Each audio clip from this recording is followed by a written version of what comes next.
So we're trying to create social change or create a cultural shift throughout the whole of Australia by changing or by influencing the culture of local and regional sporting clubs and organisations. We're going to be providing employment pathways for our students, Aboriginal and Torres Strait Islander kids. The issue of high youth unemployment in Melbourne's Western Metropolitan region. Employment for young adults with a disability, primarily women. Ultimately trying to reconnect kids to the natural environment.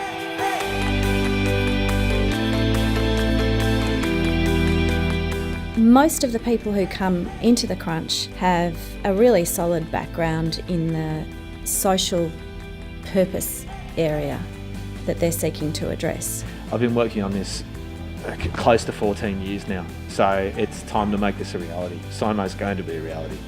But many of them don't have the business capability to develop the trading component and ensure that that social enterprise is financially sustainable. My background is very different to the enterprise that I'm trying to develop, and I've got a background in journalism, and so I'm just so absolutely thrilled to be able to finally take one of my ideas and do something with it, and to know that I'm getting the skills to do it instead of hiring a consultant or another company to make it happen. What they come out with at the end is a business plan which they probably couldn't have imagined doing before they went in, but almost more importantly, they have enhanced business capability. But I've done other processes where I've done business plans and things like that, but this is certainly the most thorough, most exciting, and the follow-through is really good. It's a mini MBA, it's been described. A mini MBA in 6 months. What's most spectacular about it in my mind is the level of support and development that are provided to the entrepreneurs. And what people don't oftentimes think about is the financial capital that entrepreneurs use. That's a necessary component. But the thing that differentiates successful versus unsuccessful entrepreneurs is the human capital. Their knowledge, their skills, as well as the social capital, the relationships they have. When you're in a not-for-profit organisation, you don't have the chance really to be exposed to the expertise, to the tools, to the mentors, to the MBA students. So the resources that we have around us are fantastic. Meet each other for the first time and start to talk about how we're going to work together, what suits me. My mentors are incredibly business savvy people, but also have a really strong connection to what we're actually doing and the social purpose, and really want to be involved. They want to see its success because they understand, they see what we're trying to create. My mentors are not afraid to constructively criticise and question what I'm doing, to guide me, to build my understanding. They've been extremely helpful.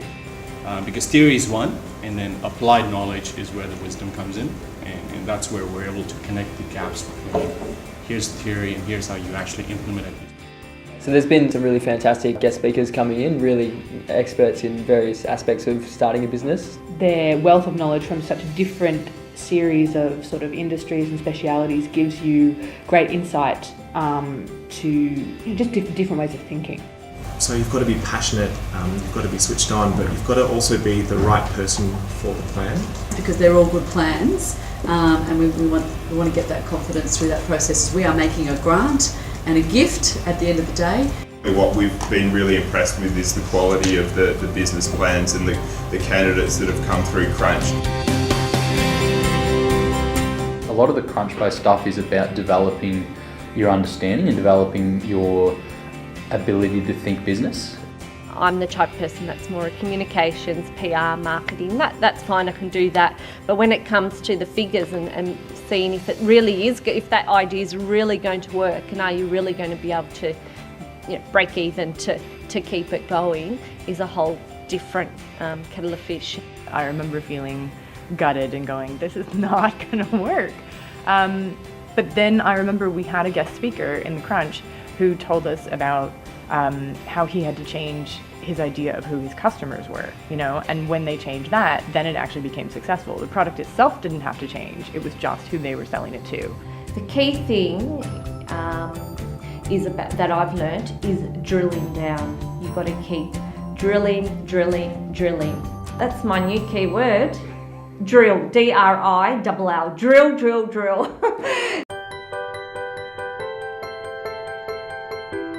The main business model is still there, but how we actually sell things has maybe changed a little bit. Who we might approach for money has changed a little bit. How we might actually structure it in terms of the financial model, it's more open now.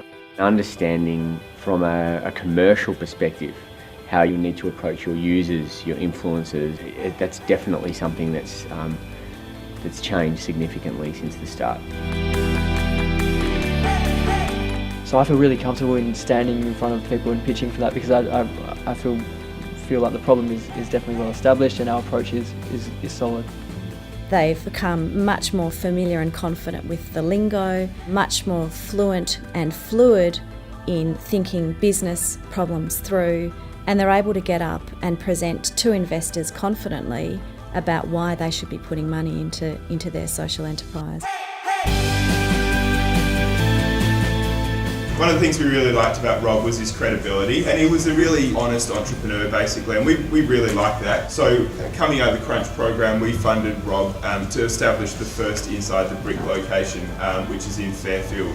The money is a great thing, but ultimately the thing that's going to make or break these enterprises is the skill set development and the relationships they form. And I think they've been very savvy in incorporating it into this actual process.